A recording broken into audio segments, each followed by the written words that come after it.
नमस्कार, India post news में आपका स्वागत है। दोस्तों, अब हमें केवल वोट दिया सरकार बनाई वाली भूमिका से आगे बढ़कर लेखा जोखा मांगो भाई को अपनी सोच और व्यवहार का हिस्सा बनाना होगा। हमें सवाल उठाने और जवाब पाने की ताकत का इस्तेमाल करते हुए सच्चे लोकतंत्र का निर्माण करना है।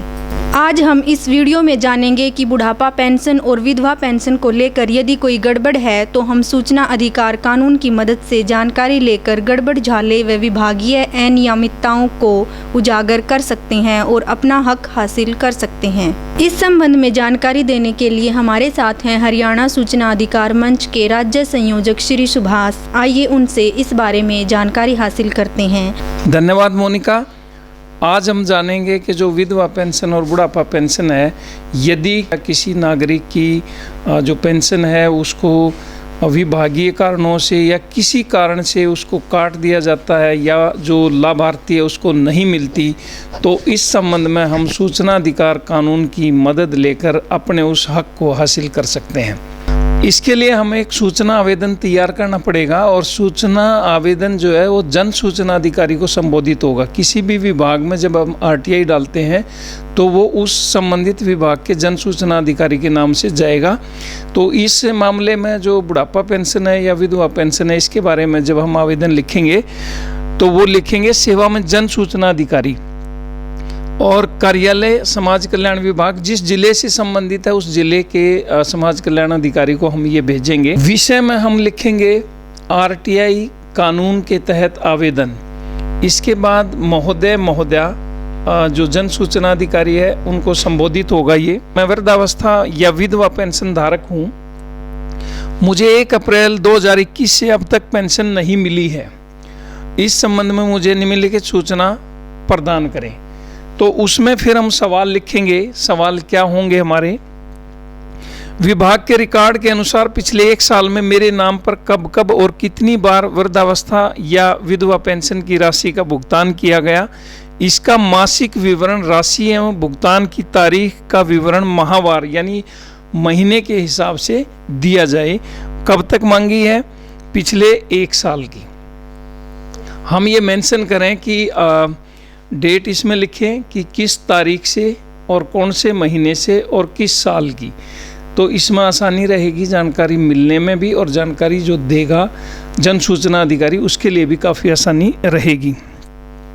इसमें जो दूसरा सवाल बनेगा कि विभाग के रिकॉर्ड के अनुसार वार्ड/गांव, यदि गांव का कोई नागरिक है उनको जानकारी चाहिए तो अपने गांव का नाम लिखें, और यदि किसी शहर में हैं तो वार्ड का नाम लिखें। गांव/वार्ड में कुल कितने लाभार्थियों को वृद्धावस्था/विधवा पेंशन योजना के तहत पेंशन की राशि का भुगतान किया जा रहा है, कुल संख्या, नाम, उम्र व पते सहित ये सारी जानकारी मुझे दी जाए। इसके बाद तीसरा सवाल बनता है कि वृद्धावस्था पेंशन का भुगतान वर्ष में कितनी बार किया जाता है? 1 बार किया जाता है, 2 बार किया जाता है या हर महीने ये भुगतान होता है?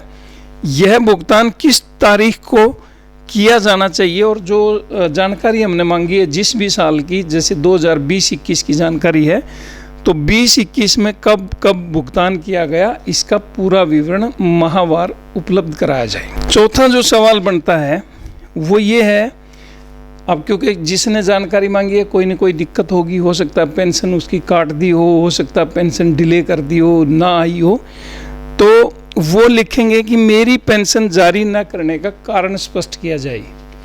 तो विभाग ये कारण बताएगा कि पेंशन इसलिए जारी नहीं की गई, कोई अकाउंट में दिक्कत थी या किसी डॉक्यूमेंट में दिक्कत थी या कोई वेरिफिकेशन की दिक्कत थी, तो विभाग पूरी जानकारी लिखित में आवेदक को उपलब्ध कराएगा। आवेदन के आखिरी में हमने जो लिखना है वो लिखना है कि महोदय/महोदया, मांगी गई पूरी व सही सूचनाएं निश्चित समय पर मेरे पते पर उपलब्ध करवा दी जाए, और जो अतिरिक्त शुल्क है वो मांगे जाने पर भेज दिया जाएगा। आवेदन शुल्क 10 रुपये पोस्टल ऑर्डर के माध्यम से मैं साथ संलग्न कर रहा हूं। यदि कोई बीपीएल कार्ड धारक है तो अपने बीपीएल कार्ड की फ़ोटोकॉपी साथ लगा दें। उनके लिए आवेदन शुल्क माफ़ है, उनको निःशुल्क सारी जानकारी मिलेगी।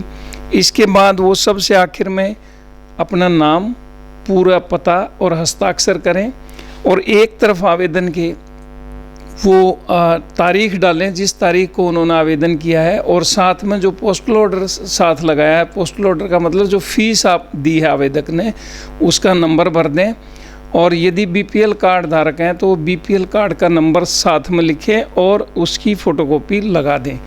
इस एप्लीकेशन को पूरा करने के बाद एक लिफाफे में डालें और उसके ऊपर ये लिखें जन सूचना अधिकारी और जो एड्रेस है समाज कल्याण विभाग, जिस भी ज़िले में जहाँ भी भेजनी है पूरा एड्रेस लिखें। और उसके बाद इस जो भी सूचना आवेदन है इसको रजिस्टर्ड डाक या स्पीड पोस्ट से भेज दें। और यदि कोई आवेदक चाहे तो उसको दस्ती भी जमा करवा सकते हैं जाके, और अपना डायरी नंबर ले लें। तो ये जैसे ही आवेदन जाएगा 30 दिन के अंदर अंदर ये जानकारी मिल जाएगी। और यदि कोई गड़बड़ है, पेंशन मिलने में कोई दिक्कत है, गड़बड़ है, हो सकता है कोई विभागीय कर्मचारी अधिकारी की लापरवाही हो, वो ठीक हो जाएगी, जानकारी भी मिल जाएगी। तो ये थी बुढ़ापा पेंशन के बारे में जानकारी। अगली वीडियो में हम किसी और समस्या को लेके बातचीत करेंगे। इस वीडियो में इतना ही। धन्यवाद।